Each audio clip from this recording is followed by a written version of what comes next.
Grok 4.2 is out, and that is a very important event. Normally I don't take these things too seriously. I reviewed ChatGPT 5.2 and said it's quite a progress, but there are many problems. So now we see that Elon just announced the Grok 4.2 release candidate public beta is now available for use. You need to select it specifically. I can show you guys in a second how this works.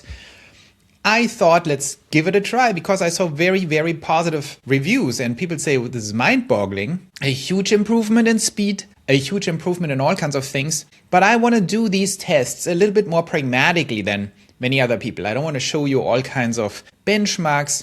I want to apply it to a real-world task here on the channel where we are interested in the future of AGI and the transformative things that are happening and how this translates into Pioneer Alpha, into doing trades and investments that give us a true leg up. That works pretty well for me, at least. I'm sharing my insights here. Tesla being one of the main focuses or foci that we have. And so I decided to give Grok 4.2 a great task. And this task is, as you see here, by the way, the trick about Grok 4.2 is that it has multiple agents working in parallel. They have names and there are these little spheres here and they are looking at it and discussing the task you give them. The task I decided to give Grok is the task that I had completed with ChatGPT yesterday. And you guys might be very interested in that, or I think on Monday. And that is, or no, yesterday. That is the production preview of the Cybercab. So one of the big questions, as you know, is if Cybercab production has now officially started, if the official Cybercab ramp is happening as we speak, what does the exact ramp trajectory look like? And as I found out yesterday, the AIs have a very hard time doing that math. I needed to correct them. They said a lot of very dumb things. And the dumbest of them all was Grok 4.1. Grok was completely off. I will show you in a second what Grok told me when I asked it. I had to refine it. So asking its successors, Grok 4.2, and checking how good it is in projecting and estimating the actual ramp of the Cybercab production is one of these tasks that is better than most benchmarks. Because what it does is it puts the AI, Grok, on the line for a real world task that is actually quite complicated. In order to assess the production ramp rate of Cybercab, you need to know a lot of things. You need to understand how car factories work. You need to understand the specific Tesla cadence and ramp speeds of the different cars. You need to then consider this is a new car that follows a totally new production method, the unboxed method, which is innovative.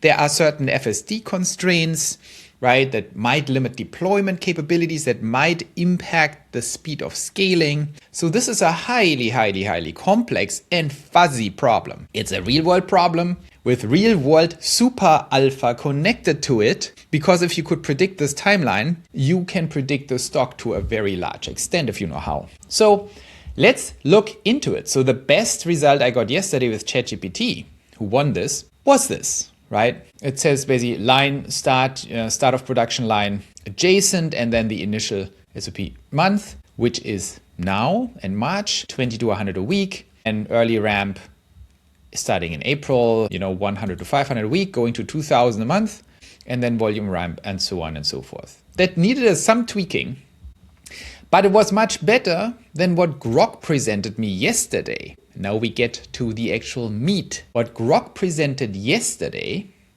was the following. Let me see if I can find this. Grok 4.1. Here. I asked Grok this, and even after correcting it, this is what it came up with. Look, this is extremely stupid. Grok said the following. That the Cybercab ramp, April 1st to 7th will be 1 to 5. April 8 to 14th, 5 to 10. Then 10 to 20. This is every week ramping up. Then this, and then it will get to, you can see what it does. It's basically the reasoning of an idiot. So it says, it starts very slow and then ramps up, slowly and then faster and faster and getting to 5,000 cars by July 29th this year. 5,000 cars a week. So it's getting basically to a 200,000 car run rate to over 200,000 this year. That's clearly completely idiotic if you know anything about anything. And so you can tell the stupidity, you can tell the thinking mistakes that Grok made here. Huge thinking mistakes. It completely forgot to actually understand, take a step back and think about this timeline. It made a slow ramp, a painfully slow ramp, but then aligned it to weekly adjustments or weekly improvements, which means it becomes a super fast ramp because it's too dumb to understand, yeah, this might be slow, but the other side of the equation, what did I do now? The other side of the equation, the weeks are too short, which makes it actually a very compressed timeline. So this is completely stupid. You would literally fire someone who does something like that because it shows they have no brain. That was Grok 4.1. Don't get distracted by this. This is not what I used. It was actually here. You have to select 4.2. This is just my current selection. So if we go then back and click on 4.2 and see what this thing delivered out of the gate. That was my question, just so you understand. I did this today. Assess the Cybercab. Oh God, don't read my spelling. Assess the Cybercab latest production news and plot a table with the most likely accurate production amounts of Cybercab over the next 10 months. Try to triangulate the most likely true production rate based on all things to be considered for this. That's a very vague briefing, by the way. I basically say, just tell me what's going on and don't be dumb. Don't be stupid. Let's scroll down. Reasoning. This is the table Grok 4.2 came up with. Let that sink in. I didn't say anything. There's no context. I don't even think it sees the other threads. Not totally sure if it does that yet, but I think Grok doesn't watch the other threads. So it had no context other than just getting this very short briefing to tell me what's going on. And my mind was blown, I tell you guys, because I think about this a lot. I'm quite knowledgeable at this point about the specific Cybercab production probabilities. And what Grok delivers here is pretty much 100% congruent with my most sophisticated model. And this is one of the hardest models you can come up because it's so fuzzy. It has so many variables, so many unknowns. So Grok says by December this year, we will have 20,910 Cybercabs produced cumulatively. That's exactly my number. I was like mind blown. It's like, what? It says in March, we have an estimated production of 10. I think it will be a little higher than that. It says in April 50, I think it will be a little higher than that. But it assumes a very, very slow ramp, very slow start here, gets to 800 in July. This is just Cybercabs, by the way. This is a timeline that is still potentially coinciding with my April 1800 Robotaxis because it doesn't take into consideration the Model Ys. But this is actually smart reasoning, and then it ramps up and it explains it here. Final pre-production validation builds, initial continuous production start, early validation ramp, still very slow, S-curve beginning to bend upward, process stabilization, mid-ramp, steeper S-curve, and so on and so forth. If anything, I would correct it a little bit faster in the beginning. So maybe I get to a little higher here, or I would even ramp it down here. I think 50 in April might be underselling it. I think it might be a little higher than that. But overall, this is very accurate. And then I asked it, what about 2027 full year? And it literally came up with 230,000 units. And in my model, I have 200,000 units for 2027.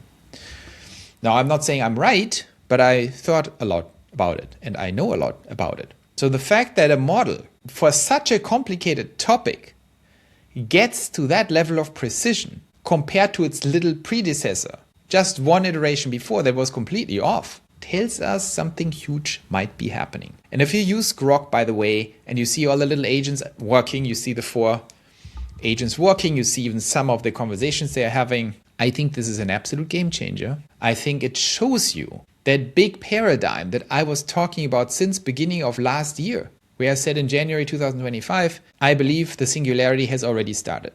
The singularity, the point in time where AI will recursively self-improve, which is actually not a point in time, it's a continuum where the AI starts to become part of the reverse of the recursive self-improvement cycle. The humans are still in, the AI supports them more and more, but takes over more and more of that feedback loop or recursive loop that started to happen in 2025. In the beginning of 2025, that's when it dawned on me that the singularity is already here. We are already in the middle of it, and the singularity will evolve very exponentially on the speed scale. And we are halfway through, and which means what will happen now is insane. And I think if you discount or underestimate what Grok 4.2 means and what the incremental improvement over Grok 4.1 means, and if you underestimate or discount how much compute is getting online, how exponentially we learn or they learn, all these teams, how to do that, you will be mistaken. I use Lovable and Vibe coding, by the way, right now to construct the Pioneer Bonds and the Pioneer Reserve, our financial infrastructure,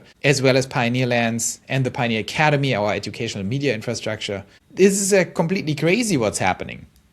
I can sit there and build an entire CRM system, for example, investor relations system, over the last 48 hours. And it's good. It's better than anything I've ever seen. It's built by me. I designed it. Maybe that's why it's so good, but that's not that's not the miracle. The miracle is that this thing just builds it for me. So this is just another data point that this actually starts to become really good without much instructions and being an analyst for Tesla for very complicated questions that directly translate into enormous alpha on the stock side if we do it right. This is all very interesting. I can't even imagine where we will be end of this year. I think we will cross the Rubicon officially in the middle of this year with Robotaxi Cybercab scaling, but also with AI going nuts. This has all huge consequences for not just us, what we do every day in our lives and our companies, what we are building, but also for Tesla itself and SpaceX and XAI. There is a huge recursion loop here on everything that most people totally don't have on their radar. It's not just an exponential curve of development for FSD, for Robotaxi, for Optimus, for SpaceX. There's another exponential curve on top of that all the tools, all the software, all the data science, all the material science that is necessary for a company like SpaceX or Tesla, all the FSD progress, where you have massive data tasks, tagging tasks, all kinds of tasks, data structuring tasks. On the back end that needs to be done, all of these tasks are getting exponentially easier to complete now with every week that goes by because of these systems. So all in all, it's a beautiful time to be a pioneer. It's an even more beautiful time to invest in pioneers. And it's an even more beautiful time to build Pioneer Lands, all of us together, to actually shape the future and engineer reality, because we literally now have the tools to do whatever we want. And Grok, I think, has officially the lead now. I'm still a big Claude fan and use Claude a lot. Sometimes I use ChatGPT because just still the best kind of user interface in my opinion, but it's the lowest intelligence. I think Grok is really getting there. Claude is still the best for legal in my opinion, even though I had a legal opinion today from Grok 4.2 that was very effective, very good. So I think it keeps being exciting. I just want to present my findings here, my first very early findings on Grok 4.2. I think it's huge. And as a side effect, little bonus, we understand Cybercab better and better. I think we get to multiple tens of thousands this year, which will be very good for the stock.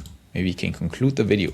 Looking at the stock, not doing much, by the way, which is very interesting. The stock market completely ignores, by the way, everything that's happening right now with Tesla. This is moving in line with the NASDAQ. I think that's ridiculous, and that gives us lots of interesting alpha. When you look at the Robotaxi tracker, this thing goes through the roof. In case you didn't see the latest, 372 Robotaxis actually live. That is up dramatically. Look at this. It's all in the Bay Area where they're expanding rapidly. For context, I think they need to expand in the Bay Area very rapidly, because if they want to get to unsupervised, there are certain thresholds and hurdles of data that you have to submit to the regulators in California. I covered this last year. But if they get to 500 cars or something, it's going to take them maximum another month to actually get that approval, by the way. So once they're at 500, I would give it one more month before they can start removing the drivers, based on my calculations on how many miles are needed in California. In Austin, they have a little less pressure because they can do it anytime they want. That's why they already have these little 7 cars here unsupervised. So the reason they're scaling California so fast is because they need to. They need to get to this critical mass of miles.